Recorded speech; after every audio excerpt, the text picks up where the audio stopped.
This is the Christian Life Coach Collective, and I'm your host, Laura Malone. We're talking all things coaching, concepts, tips, tools, self-coaching, mindset, faith foundations, and definitely entrepreneurship, because I want to support your calling as a coach and help you build a thriving online business with God as your CEO. So I hope you enjoyed today's episode. Here we go. Okay, friends, I am out on a walk. I just apologize for all of the dogs barking and the planes over my head. I live in a quiet neighborhood, except in the morning. I'm in a flight path, so there's a lot of that, and there's a lot of dogs who bark because I'm walking. So AirPods in, sneakers on, new season, and I'm actually intentionally pursuing health in this season, physically, and that's going to lead to better mental and emotional health, I know. But in the mix of it, I am thinking about what keeps us from putting ourselves out there in the world in whatever realm we want to be in. And as I'm thinking about this, because of some situations, some clients, and some things in my own life, I kind of thought of, like, what are the top things that I feel hold us back and keep us from putting ourselves out there. And the first one I would say is a fixed mindset instead of a growth one. Like actually considering that something is the way that it is, or needs to be a certain way, or you cannot change, or the world cannot change around you. Whatever it is that keeps your mind and your thoughts on something staying the same, or something supposed to be the way that you say it's supposed to be, as opposed to getting curious and having a growth mindset. The second one would be a stereotyping of sorts, like trying to almost force yourself into being a cookie cutter. Like, let's just say instead of rolling out the dough and putting a cookie cutter on the dough, you put the cookie cutter down and try to stuff dough into the cookie cutter and say, like, you are going to fit and you're going to come out perfectly the way I want you. Like, no teddy bear of mine is going to lose an ear in this baking process. You know, no star is going to lose a tip. And it's like trying to shove yourself into a cookie cutter and saying there's a stereotype of the type of, like, the person that you think you're supposed to be in order to put yourself out there and do what you're called to do, or try something new, whatever it is. When you operate like there's only one type of person or one group of people who do that thing and you don't fit into it, that you're supposed to if you want to put yourself out there, then you're working against yourself. It is a form of self-sabotage. Of course, I have to bring up perfectionism, because perfectionism is always going to keep you from putting yourself out there. But there's a cure for that. And I think perfectionism, it's like internal, it's self-focused, and it comes out, it bleeds out, it comes out of you and like affects other people. You can put it onto other people, but it starts on the inside. And it comes with like a desire for things to be excellent and aligned and correct. And that is not inherently wrong. But when it leads to, again, self-sabotage or not doing something that you are called to do, supposed to do, want to do, long to do, it's going to work against you. And so perfectionism is a mindset that, while some aspects of it can be healthy and can work for you, there's the side of it that, with an unhealthy, out of alignment mindset and belief system, that you are supposed to be the perfect one instead of Jesus being perfect and then showing up strong in his perfection is being made in your life, aware. It's like being manifest because you're weak and imperfect. Then you get yourself to a place, you get riled up, you don't take action, you get paralyzed, you criticize yourself, you break yourself down, and this all comes out and happens on other people too. And then you see the fruit of that and you can tell yourself, like, see, I'm not perfect yet, so I can't tell people what the dream in my heart is because I'm a hypocrite, or whatever the thing is. Perfectionism will work against you. But I encourage you to turn that over to the Lord and say, you are my perfection, and you are my all in all. I am not my savior. You are. So show up in my life, Lord. I'm surrendering my perfectionism. Please begin this process of transformation for me. Imposter syndrome is another one, and it kind of flows with perfectionism a little bit, and also the stereotype. Thinking that you are going to be somehow exposed as a fake in whatever, industry or job or neighborhood you move to, wherever it is. Thinking that you're not what everybody else thinks that you are has less to do with them and more to do with what you think about yourself. So what do you need to do internally? How do you need to work on your own belief system and your own paradigm to manage what you believe about yourself and who you believe you're supposed to be, or who you think you want to be, but you don't think you are yet? This is all kind of strengthening the foundation of the imposter syndrome. And honestly, I think every new level, every new place you go, there's some level of imposter syndrome that hits all of us. It might not ever just go away, but it's like fear. It might keep coming back in your lifetime, right? But you can find tools and manage yourself, your thought life, and lead yourself well so that it doesn't have so much strength of effect for so long in your life when it does arise, because you know how to deal with it and you know really where it's coming from. So you have some power to take care of it. I'm going to also say choosing insecurity. I know that doesn't make sense to some people, but I've seen it in coaching, I've seen it in my life, that it kind of just means that you're actively thinking that you are insecure, you don't feel secure about something or in a situation. It's different than confidence. When you focus on your insecurity, it's going to grow. Whatever you focus on grows, right? You focus on fear, it's going to grow. Focus on the Lord, he's going to grow in your life. So when you focus on having insecurity, it's going to make you, like, if that's the belief, that's the paradigm that you're dwelling on, that's what's going on in your thought life, that's how you're going to feel. It's not going to feel good, right? So you have to shift your paradigm to say, like, I am secure here. I am not being threatened. I'm okay. And you're going to actually have to take an assessment of the lay of the land, whatever it is. Let's just say in coaching, you want to become a coach, but you feel insecure about saying it, doing anything about it. Well, you're going to have to change your paradigm and decide to say to yourself, but I am secure. Like, nobody's actively threatening me. I am not unsafe right now. It might be uncomfortable, but that's okay. I can do discomfort. I have a tolerance. I can grow into a tolerance for discomfort. I can do hard things, right? And then that's going to help you grow in the feeling of security, both in the Lord and in your life. So it's going to build your faith. So try acting like you're secure in your mind. Think that way.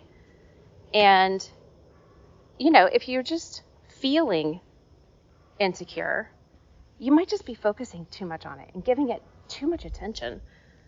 And then that focus is going to manifest outwardly. So if you're trying to show up in the world, but you're kind of just doing it barely, people are going to feel that and they're going to respond to that instead of like your abilities and your giftings and your call. So I have done voice lessons in the past for women on worship teams and things like that. What happens is when they get to the microphone, specifically, there's times I've had women on a worship team where I'm the worship leader and they are they're like my backup, right? They're on the worship team with me and I can't hear them, or, and I'm telling the sound guy, like, turn the microphone up or whatever, but I still can't hear them. And so then I pulled them aside. I'm like, I am thrown off as the worship leader when I can't hear you because I don't know what's going on here. So we need to figure this out. Obviously, this is always in practice, not on not it during worship time. And then I would have to say, okay, you're a little off key. You're, everybody is naturally sharp or flat to some degree, and you just have to learn how to manage that for yourself. And I would have to say, like, you're off key, you're sharp, you're flat, whatever. And the reason why is because you're singing so quietly. Why are you not stepping up to the microphone, or why are you not using the strength of your voice? And they'll just say, like, I feel insecure about it. I don't know if I have a good voice, or I've been told I have a good voice, but I don't hear it. And I will literally say, I need you to sing very loudly, because I need to hear what you sound like, but I need you to hear what you sound like when you sing loudly. Because when you sing quietly from a place of insecurity, you are always going to be off key. Singing quietly from a place of insecurity always puts you off key. Playing small always makes you off key. This is different than having a confident, strong voice and singing softly. When you are muting yourself, you're rejecting yourself before anybody else can.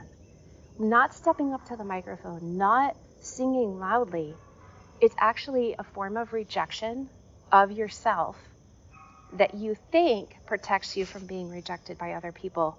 But instead of even finding out if others would reject you, you reject yourself first, and you keep yourself playing small. You keep yourself singing quietly, and you don't put yourself out there. You've got to step up to the microphone, and you have to use your diaphragm and your abdominal muscles and your vocal cords in the way they were designed to be used. So when you sing quietly, insecurely, you will be off key. But when you sing with strength and you show up, you might be off key like everybody else is, but at least we can hear you, and then we can help to tweak and refine and edit and grow and create something that's excellent. Because by taking that imperfect action and stepping up to the microphone, you have a solid sound. You don't really show up with that sound. Nobody's upset when you show up with that sound. Okay? Nobody's going to be mad at you for singing your song. And then you've got to just let that imperfect action give you the clarity you need that helps you know what to change, what to tweak, what to refine. Then that's going to give you the confidence you need, because you choose to believe, I am secure, I am not threatened. I can act like I am secure until I feel secure. Faith it till you make it sometimes, right? Okay, so I'm saying all of that because, like I said, from some clients recently, but also in my own life, I've just been having situations that I'm like, wow, there's really some major things that keep us from doing what we are called to do. And I hate to see that. If the enemy can keep you discouraged, he'll keep you from taking action. If you feel fear, you're angry, you feel ashamed, you're still going to take action from each of those feelings. But discouragement, when you think things, when you believe things that lead you, and this is like when you partner and agree with the lies the enemy wants to tell you, and in discouragement, you feel discouragement, that is going to lead to inaction. That's the action in the pearl practice. If your paradigm is that you are, not enough, and it just makes you feel discouraged, then the action is going to be inaction. You're going to do nothing. And when you do nothing, you get no results. You get negative results. That doesn't create a legacy anybody wants.